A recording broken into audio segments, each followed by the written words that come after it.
ফেসবুকের দেওয়া উইকলি চ্যালেঞ্জগুলো ফুলফিল করতে গিয়ে অনেক দিন হয়ে গেল লং ভিডিও আপলোড করা হচ্ছে না। চলুন আজকে একটা লং ভিডিও নিয়ে আপনাদের সামনে হাজির হলাম।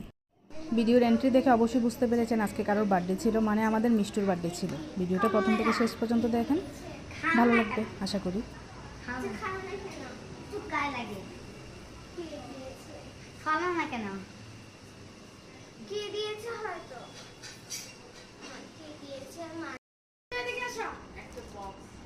মিষ্টু ডাকছে।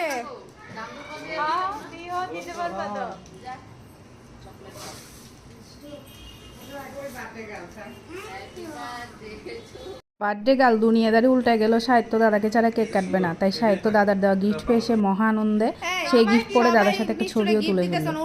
আর এদিকে উর্বির কাণ্ড দেখুন।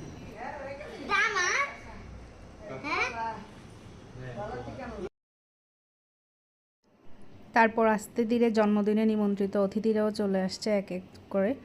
খুব বড় আয়োজন ছিল না, ছোটোখাটোর মধ্যে একটা আয়োজন করা হয়েছিল। যেহেতু সব বাচ্চাদের পরীক্ষা চলছে, তাই আয়োজনটা ছোটোখাটোর মধ্যেই সেরে ফেলা হয়েছিল। এইবার সব কিছুর পরে আশীর্বাদ পর্ব, তারপর হবে কেক কাটা। আগে মিষ্টুর ঠানু আশীর্বাদ দিয়ে শুরু করলো, তারপর ওর মা বাবা কাকা কাকি আমরাও দিব আশীর্বাদ। আর এইদিকে ওর মা পাশের বাসার আরও দুজনকে ডাকছিল, ওদের আসতে লেট হচ্ছিল দেখে। আমাদের দিমহি সে ভিডিও কলে সবাইকে দেখে কান্না করছিল, সেও কেক খাবে, কেক কাটবে, সেই জন্য।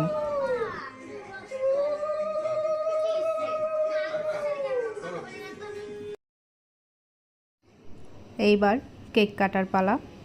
ক্যান্ডেলগুলো ধরিয়ে নিচ্ছিল একটা একটা করে। অনেক সুন্দর সুন্দর ক্যান্ডেল ছিল মিষ্টুর জন্মদিনে। তো সবাই হাতে তালি দিয়ে ওকে উইশ করছিল, হ্যাপি বার্থডে টু মিষ্টু। এভাবেই মিষ্টুর জন্মদিন সিম্পলের মধ্যে গর্জিয়াস হয়ে গেল। তারপর আসবে খাওয়া দাওয়ার পালা। আয়োজনটাও দারুণ ছিল। তার মুখে অনেক কেক, সে লিপস্টিক নষ্ট হচ্ছে দেখে কেক খেতে চাচ্ছিল না, তাই চেহারাটা এরকম বিকৃত করে ফেলেছিল। এদিকে আবার আমার হাতে মোবাইল, সেটাও দেখে হাসি খুশিভাবে একটা হাই দিয়ে দিল। ওর মা বাবার আশীর্বাদ দেওয়ার পর ওর কাকা কাকি গেল ওকে আশীর্বাদ দিতে। তারপর আসবো আমি আর ওর কাকা। বাচ্চাদের এই আনন্দগুলো এই বড়দেরকে আরও বেশি করে আনন্দ দেয়। আয়োজন যেমনই হোক, সে তো মহা খুশি, সবাই আসছে ওর বার্থডেতে। আশীর্বাদ পর্ব প্রায় শেষের দিকে। সে আর কেক খাইতে চাইছে না, কারণ তার লিপস্টিকটা নষ্ট হয়ে যাচ্ছে। এক ফাঁকে গিয়ে দৌড়ে আবার আয়নার সামনে দাঁড়িয়ে একটু লিপস্টিকও দিয়ে এসেছিল, ওই ভিডিও আর ক্যাপচার করা হয়নি। সব আনন্দ শেষে এবার ভুরি ভোজনের পালা।